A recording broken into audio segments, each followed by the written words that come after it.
hujambo popote pale ulipo, karibu katika habari kutokea hapa Channel 10 Plus. Mimi ni Philipina Ndwata, nitakuangazia habari za kutwa nzima ya leo. Katika upande wa habari za michezo na burudani utakuwa naye winga Teresa Witness Elano Singalawa. Mtazamaji karibu.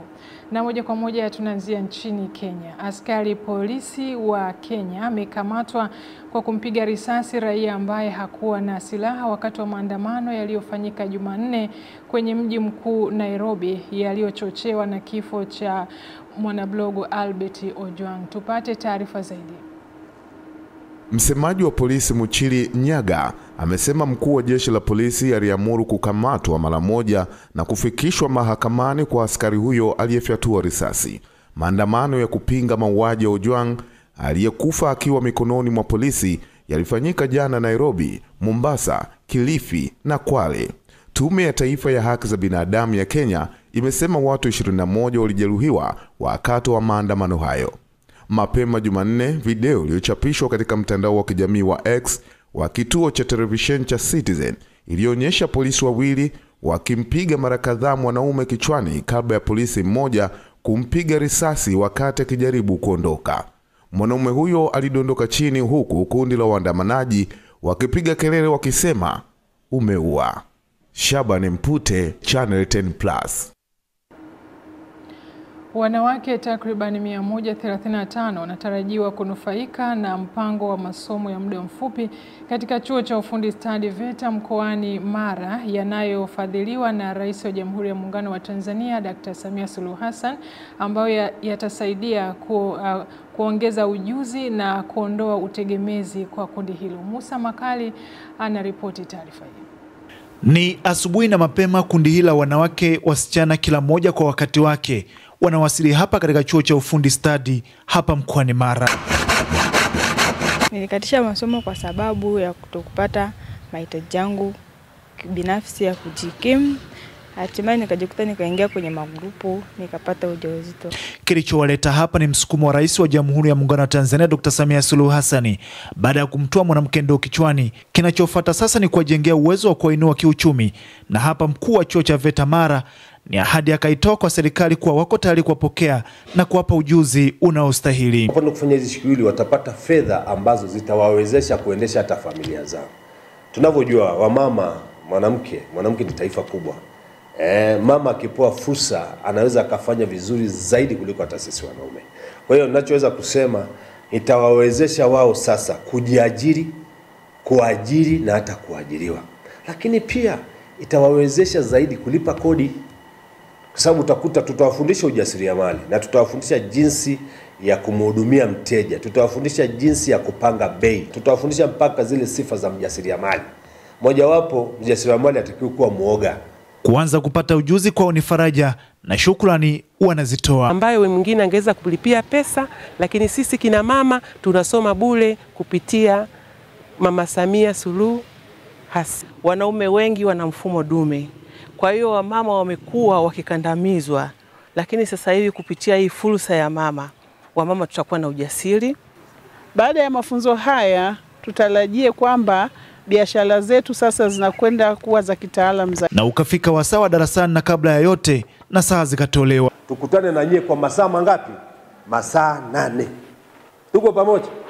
Kwa hiyo tutawaomba sana, kama sisi tumetazama swala hili kwa jicho la kijasiriamali, na nyie kama wanufaika wa program hizi mbili, mjitahidi sana kushirikiana na chuo kuhakikisha kwamba ule muda ambao tumeutenga tunautumia vizuri.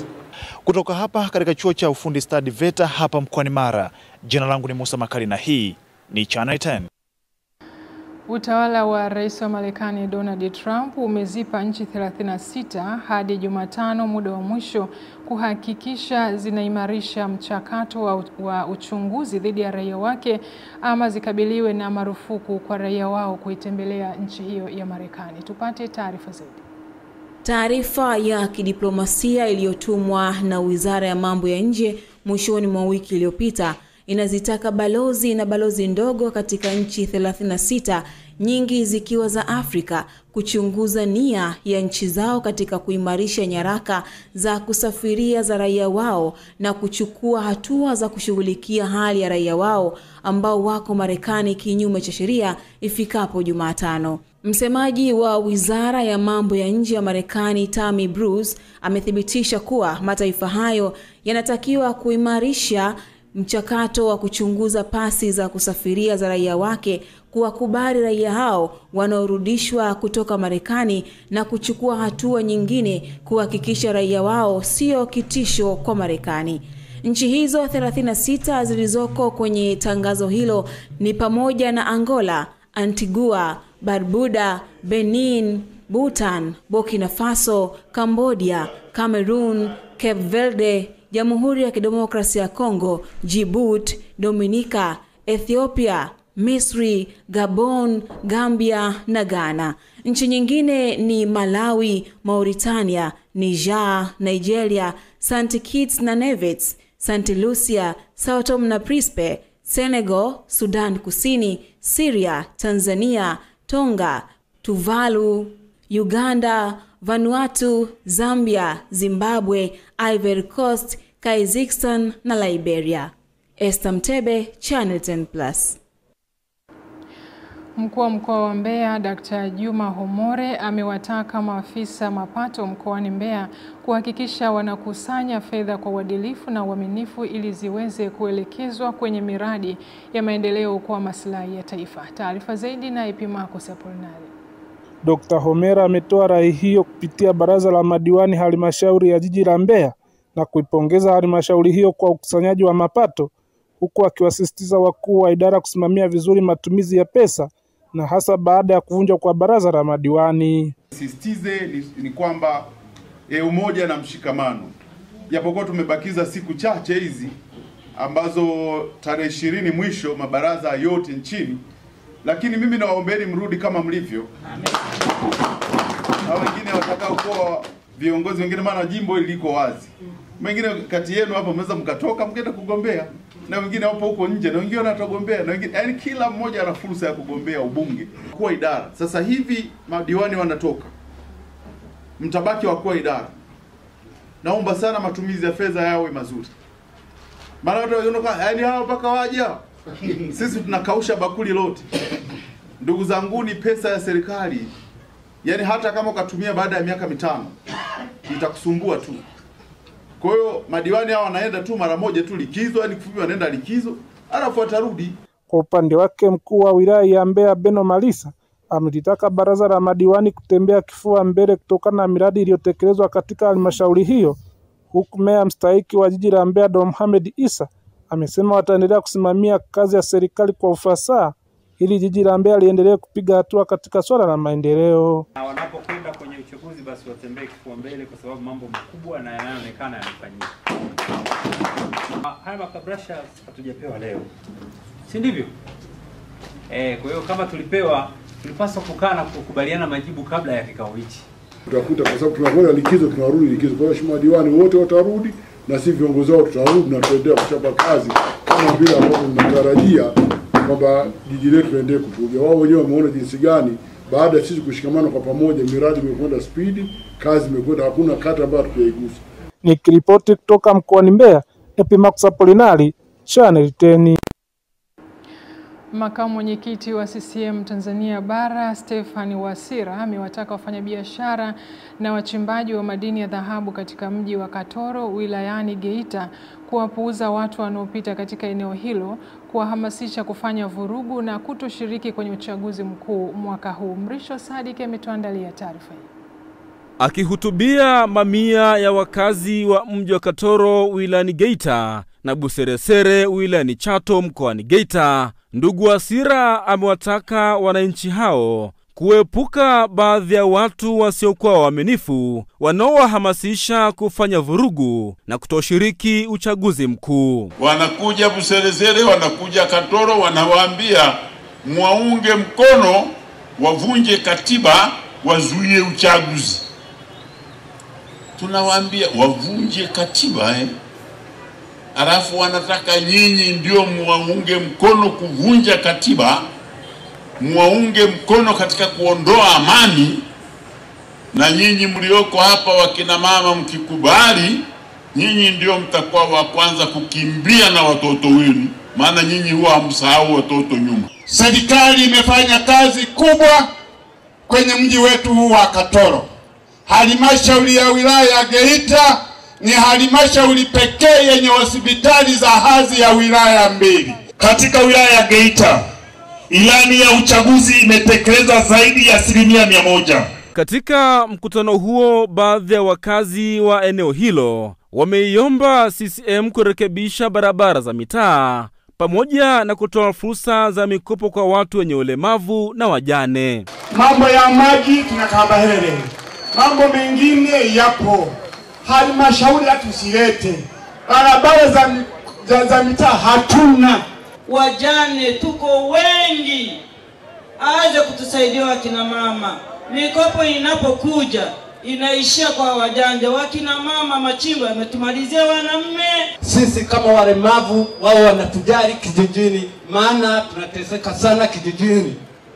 Kama anavyojali watu wengine wa bodaboda, watu wengine, haki zote tunazielewa, lakini bado kwa walemavu. Hapa katika mji mdogo wa Katoro kuna barabara 7 zitatengenezwa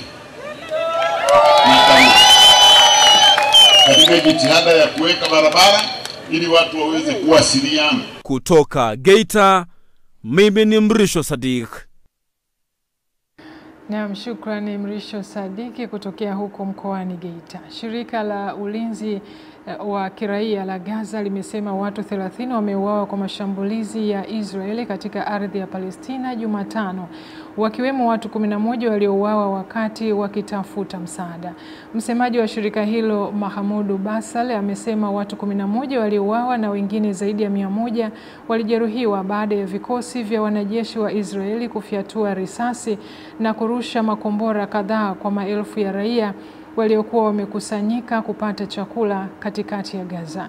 Kulingana na shirika hilo, watu wengine 19 waliuawa katika mashambulizi matatu ya Israel siku ya Jumatano yaliyozilenga nyumba na mahema kwa ajili ya watu wasio na makazi. Jeshi la Israel lilipoulizwa na shirika la habari la Ufaransa AFP kuzungumzia mashambulizi hayo, limesema linachunguza taarifa hizo. Siku ya Jumatatu, ofisi ya Umoja wa Mataifa ya kuratibu misaada ya kiutu OCHA ilisema kuwa washirika wake wanaendelea kuonya kuhusu hatari ya baa la njaa katika ukanda wa Gaza, huku wakiwa na janga kubwa la uhaba wa chakula. Wizara ya Fedha itaendelea kusimamia mnyororo wa ugavi katika kuhakikisha manunuzi ya serikali yanafuata taratibu za kisheria, ikiwemo ununuzi wa vitu vyenye ubora na kuvifikisha kwa watumiaji kwa wakati na utunzaji wa vitu vilivyonunuliwa. Taarifa zaidi na Jimmy Mengele. Akiongea wakati wa mafunzo ya mnyororo wa ugavi kwa wahariri na waandishi wa habari, naibu katibu mkuu Wizara ya Fedha Jennifer Christian Omoro amesema wizara itasimamia mnyororo wa ugavi kwa kufuata sheria na kwa kuzingatia maadili. Kifaa chochote cha serikali haiwezi ukachukuliwa tu kanunua ukaanza kukutumia. Lazima kuna utaalamu wa kuipokea na kuiweka kwenye daftari. Sasa pale kwenye kupokea na kuliweka kwenye daftari ndio tunajua sasa hii ni mali ya serikali, kwa sababu limepokelewa kwenye vitabu halisi vya serikali. Lakini kuna urejeshaji na kuna utunzaji. Sasa kama hutaweza kuitunza mali yoyote ambayo umeinunua, halitaweza kufanya kazi iliyokusudiwa. Kwa upande wake, kamishna idara ya sera za ununuzi Wizara ya Fedha Dr. Frederick Mwakipinga amesema mafunzo hayo kwa wahariri na waandishi wa habari juu ya mnyororo wa ugavi yatasaidia kuongeza uelewa kwa jamii. Mafunzo haya yamelenga kuwajengea uelewa wa kina na uwezo mahususi wa kufikisha taarifa sahihi kwa wakati na zenye kuleta uelewa mpana kwa umma wa Watanzania. Kama mnavyofahamu, fedha zinazotumika katika shughuli za ununuzi wa vitu na huduma ni fedha za umma ambazo zinatokana na kodi zetu sisi wote, mimi na wewe. Sasa ili kuhakikisha fedha hizi zinatumika vizuri na zinakwenda kumfikia yule anayelengwa, ni vizuri sana shughuli za mnyororo wa ugavi zikaimarishwa. Habari zingine kama za uchunguzi, kwamba ukiona mali ambazo ni za serikali zinazagazaga mahali, basi muwe na jicho la kuona kwamba, au muulize, je, hii mali kukaa hapa ni sahihi? Kwa hiyo nao ni mtihani kwetu au ni challenge kwa upande wa waandishi wa habari na wanaji kwamba. Nikiripoti kutoka mkoani Morogoro ni Jimmy Mengele wa Channel 10. Wadau wa utalii wa ndani kutoka mikoa ya Mbeya na Njombe, nyanda za juu kusini, wameiomba serikali kuendelea kuboresha zaidi miundombinu ndani ya hifadhi za taifa ili kutoa fursa kwa wageni mbalimbali kuvutiwa kuzitembelea hifadhi hizo na kusaidia kukuza pato la taifa katika sekta ya utalii. Rai hiyo imetolewa na wadau hao wakiwa ndani ya hifadhi ya Mpanga Kipengere iliyopo ndani ya wilaya 3 za Wanging'ombe, Makete na Mbarali wakati wa kilele cha maadhimisho ya siku ya maporomoko ya maji duniani Juni 16 mwaka huu, ambapo hifadhi ya Mpanga Kipengere inayo maporomoko zaidi ya 16 yaliyovumbuliwa yakiongozwa na maporomoko marefu ya mto Kimani yanayovutia wageni mbalimbali kuyatembelea. Kwa serikali ingekuwa naiomba tu iongeze bidii tu ya kuendelea kuongeza matangazo, watu waweze kufunguka, kwa sababu unakuta wengine matangazo kuwafikia ni issue, maporomoko mazuri makubwa ambayo hayajawahi tokea, lakini ukifika kama hapa huu mtaa unaweza kujifunza kitu kikubwa. Washauri wananchi waweze kutembelea maporomoko au utalii wa ndani eneo letu hili la mkoa wa Njombe na mkoa wa Mbeya, waweze kuja kwa sababu kuna vivutio mbalimbali. Tukianza sisi kama Watanzania, nadhani tutawavutia zaidi wa nje waweze kuona. Kwa upande wake, afisa utalii kutoka Bodi ya Utalii Tanzania TTB amesema wanaendelea kuhamasisha Watanzania na wageni mbalimbali kutoka mataifa ya nje kufanya utalii nyanda za juu kusini, kwa kuwa maeneo mengi yana vivutio vya asilia ambavyo bado havijaweza kutembelewa. Ni eneo ambao wadau wote wanaweza kuja na kufanya day tour, wakafanya activities wakarudi. Kwa hiyo ni hamasa ya Bodi ya Utalii kuhakikisha kwamba sasa wadau hao wanaweza kupata accessibility nzuri ya kuweza kutembelea, kwa sababu Mpanga Kipengere wamejipanga kwenye miundombinu, lakini pia kwa wale wadau ambao wanataka kuja kulala, kuna maeneo mazuri sana kulala, wanaweza kufanya camping. Tunatoa pongezi kwa serikali ya Jamhuri ya Muungano wa Tanzania, kwa Mheshimiwa Rais Dr. Samia Suluhu Hassan kwa kuwezesha kuboresha au kutoa fedha kwa ajili ya uboreshaji wa miundombinu ya kiutalii katika eneo hili, ambako kwa wastani wa miaka mitatu tunaweza kupokea zaidi ya bilioni 3 kwa ajili ya kuboresha tu miundombinu ya utalii. Naye afisa utalii kutoka Wizara ya Maliasili na Utalii kanda ya nyanda za juu kusini Tuli Kulanga amesema mkakati wao kupitia wizara ni kuyapa hamasa maporomoko mbalimbali yaliyopo ndani ya hifadhi ili wageni waweze kuvutiwa kutembelea. Huu ni utajiri ambao tumebarikiwa katika nchi yetu, na nitoe wito kwa wadau mbalimbali pamoja na wananchi kutembelea vivutio vipya hivi. Ripoti kutoka ndani ya hifadhi ya Mpanga Kipengere, mimi naitwa Michael Patrick wa Channel 10. Irani imeonya uingiliaji wowote wa Marekani katika mzozo na Israeli unaweza kuhatarisha vita vya pande zote, huku pande zote hizo mbili zikiendelea na mashambulio kwa siku ya 6 mfululizo. Tupate taarifa zaidi. Siku ya Jumatano, msemaji wa Wizara ya Mambo ya Nje wa Iran, Ismail Bagae, alionya uingiliaji wowote wa Marekani utakuwa kichocheo cha vita vya pande zote katika eneo hilo. Tuna uhusiano mzuri sana na nchi za Kiarabu na wanatambua sana ukweli kwamba Israel imekuwa ikijaribu kuwaingiza wengine vitani. Tuna uhakika nchi zetu za Kiarabu zinazokaribisha vituo vya Marekani hazitaruhusu eneo lao kutumiwa dhidi ya majirani zao Waislamu.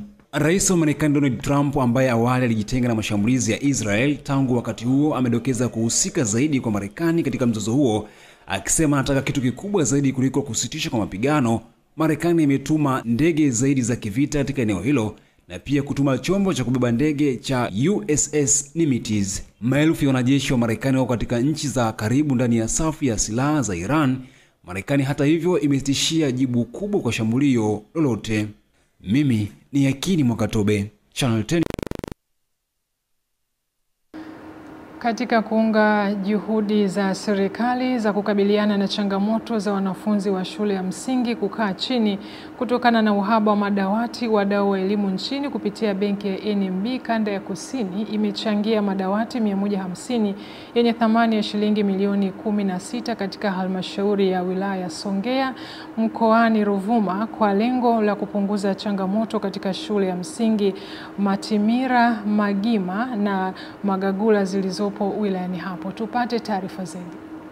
Akikabidhi madawati hayo kwa mwakilishi wa mkuu wa wilaya Songea, kaimu meneja wa benki ya NMB Kanda ya Kusini Roman Degereki amesema wamekuwa wakisaidia miradi mbalimbali ya maendeleo kwa wananchi na kujikita zaidi katika sekta ya elimu, afya pamoja na majanga, ambapo madawati 50 yatakwenda kwa kila shule tajwa. Hii ni kutokana na ukweli kwamba elimu ndio ufunguo wa maisha na maendeleo kwa taifa letu. Tunatambua juhudi za serikali na serikali hasa awamu ya 6 chini ya Mheshimiwa Daktari Samia Suluhu Hassan za kusimamia upatikanaji wa elimu bora kwa nguvu zote kwa kuboresha mazingira ya utoaji wa huduma hizi mijini lakini pia na vijijini kama hapa tulipo Matimira. Kwa upande wa mwakilishi wa mkuu wa wilaya, katibu utawala wilaya Songea Bwana Mtela Mwampamba amesema shule ya msingi Matimila ilikuwa na uhaba wa madawati 60, hivyo amewataka wanafunzi kusoma kwa bidii na kutunza miundombinu hiyo. Kama nilivyokuambia, tungeamua kuchangishana, ndio tungeweza kuchangishana katika mtindo huo, na uchangishaji wetu manake tungetumia mpaka mgambo na kuna watu wakikimbia katika hiki kijiji ili kuweza kuchangia madawati haya. Lakini wewe umeamua kuturahisishia kazi. Sisi tunafahamiana wana kijiji, tukiamua kuchangishana hapa, kuna watu watahamia Kikunja, kuna watu watahamia wapi, tunafahamiana. Lakini umeturahisishia sana. Tusiandike upungufu tu, tuwe pia na uwezo wa kutengeneza. Libe katika mguu, utashindwa kutengeneza mguu? Haiwezekani. Kwa hiyo upungufu mwingine, ninaomba sana wakuu wa shule kupitia afisa elimu, zile capitation grant ambazo mnazitoa, basi zenyewe zina component ya ukarabati. Mkarabati tuwe tunapunguza hiyo wingi wa upungufu wa madawati. Tuna uhaba sana wa madawati. Lakini na neno moja kubanana, wengine wanakaa chini. Kwa sisi huku kwetu Wangoni tuletea madawati haya, nasema kwamba NMB msenge sana. Kutoka Ruvuma, Ditanyoni, Channel 10. Na mtazamaji, unaendelea kufuatilia habari kutokea hapa Channel 10 Plus habari, nami ni Filipina Ndwata. Tuende mapumziko mafupi, tukirejea ni wasaa wa habari za biashara.